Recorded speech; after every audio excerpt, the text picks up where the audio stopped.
Hello guys and welcome to my new video. You are tired of the same purple steel and blurple mirrors all the time? Then this video is for you. 3 ways to play green purple in set 10. But before we go over the decks, don't forget to subscribe for more Lorcana content coming every week. And now have fun, let's go. So the first green purple list for today is called Brainiac, and I think one other content creator came up with the idea of calling it Brainiac. Meyer Madness, a very nice guy. You should check out his YouTube channel, I will link it in the video description below.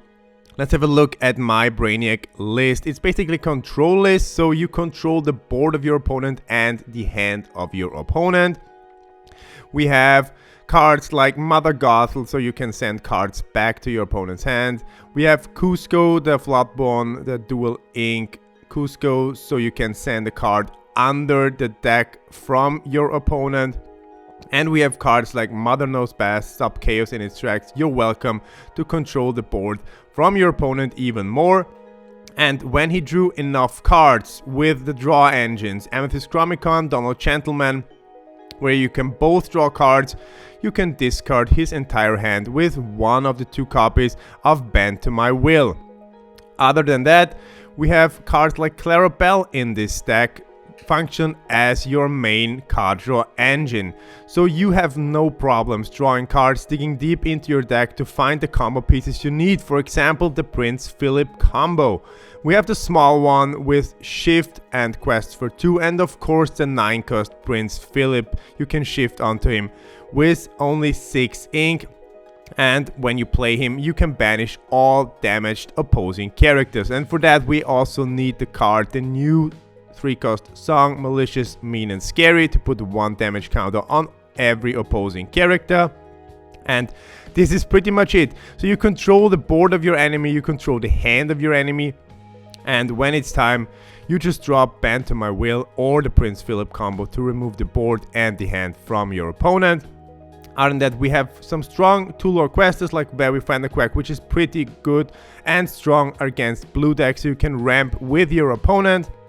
Like I said, card draw isn't an issue. We have Clarabelle, Amethyst Chromicon and Donald Gentleman, and of course you can target your own characters with your welcome to draw even more cards. So this deck is a control list. I really like it. This list I've tested the least, I gotta be honest with you. If you want to check out more Brainiac content, yeah, check out Meyer Madness YouTube channel as I mentioned before. But if you're tired playing Blurple all over again, this is the list to go, because you can beat Blurple pretty easily.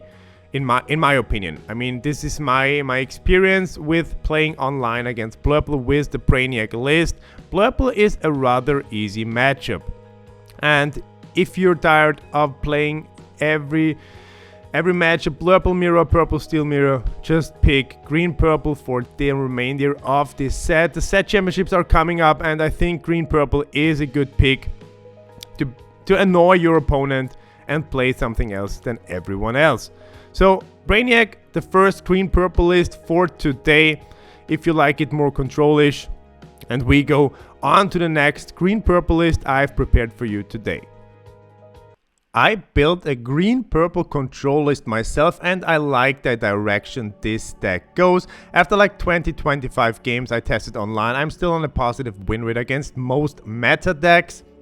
And yeah, like I said, I really like the idea of the deck. You usually curve out with this deck and yeah, like gain lore really quick, because we have so many 2-lore questers in this deck.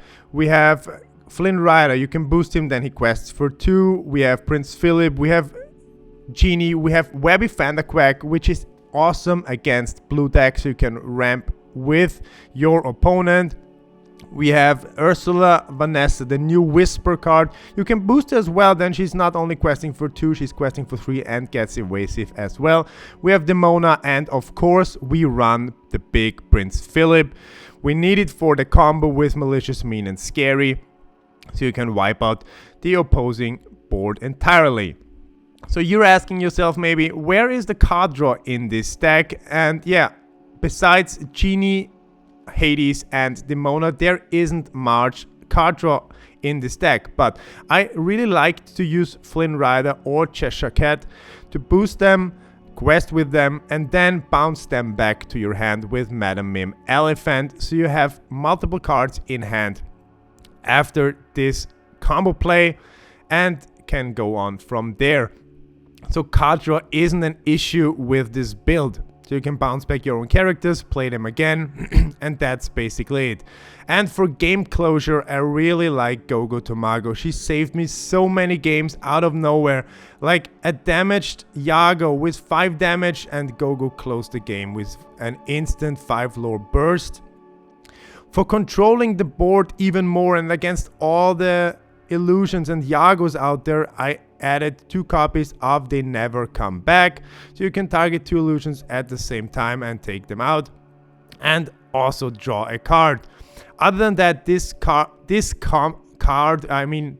deck is really close to the control version I showed you before. The principle is the same. You control the board of your enemy, but you quest even faster. The MVP in this build is the new Whisper Ursula Vanessa. She put in so much work in most of my testing games, questing for so many lores, and of course the Prince Philip combo is so nasty to pull off. And a card that makes it really awkward for your opponent to play it, to challenge the quest, is Cheshire Cat. So in Mulligan, you should aim for finding a Cheshire Cat early on, drop it, and then it gets weird for your opponent. So they start doing like weird plays and then playing around the Cheshire Cat effect, moving damage. And yeah, this is really great controlling your opponent's play patterns, play behavior, and of course the board. And the top end cards with Demona and Prince Philip, I don't need many words for that. Demona exerts the opposing entire board, draws 3 cards if you don't have cards in hand. And of course we have 4 copies of Mother Knows Best, so you can send cards back to your opponent's hand, which is also strong if you want to get rid of a character and he can't do anything in the next turn. I really like the approach of the deck. I really like the playstyle of the deck. I could never imagine then that green is so much fun, but in this set I really start to enjoy playing green decks again.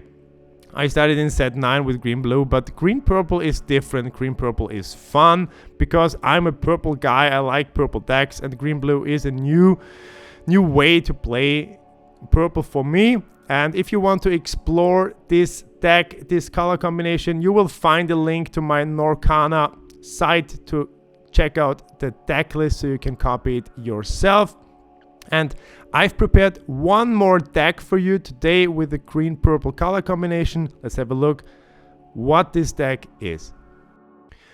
Green purple aggro, and I came across this deck like a couple days ago. I think it was Spassy, a screenshot from his LCC match, and I refined this deck list a little bit to my playstyle. I didn't like all the card choices I saw, and this is basically an aggro burn list. So you can play half the deck with 1 or 2 ink, or even more of the deck with 1 or 2 ink. And you gain lore so quick, and this deck is here to beat all the blue decks. And I can promise you guys, this is what this deck does best. Against all the blue decks, you're so insanely fast, and while they're ramping and like filtering, you just win the game. And 22 uninkable sounds a lot. It is, but it isn't a problem with this deck. You draw endless cards with cards like Amethyst Chromicon, with Show Me More, This Is My Family, and so on. We have Diablo also for some card draw, but we have a lot of burn cards like Honey Marin, we have the White Rose, we have Knowledge and Wisdom in the deck, so you gain lore pretty quick. And the secret MVP of this build is the Enigmatic Inkcaster, a 2-cost uninkable item, and it says you can exert it if you play 2 cards or more in this turn, gain 1 lore. It reminds me a little bit of the good old Sleeper's Flute days. And the good thing is, if you play the Enigmatic Inkcaster, it sees itself, so it counts as the first card played this turn. and you have no problems with playing this deck with like 3 or 4 ink, so you can easily play 2 cards each turn and sneak out a lore every turn. If you have multiple enigmatic Inkcasters on board, it's even better, so you can get even more lore every turn if you play multiple cards. And yeah, since there is not much item hate right now in Lorcana, you can easily play an enigmatic Inkcaster and it will stick on board. Other than that, I really like the quickness and the easy gameplay of this deck and of this build. If you like it fast, if you like aggro-ish decks, this deck is for you. You will also find a deck link to this build in the video description. And if you enjoy green-purple as much as I do right now in the ongoing meta, yeah, check out the other decks as well.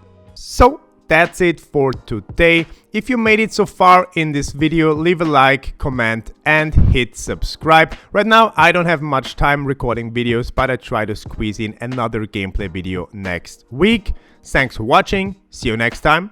Flokki.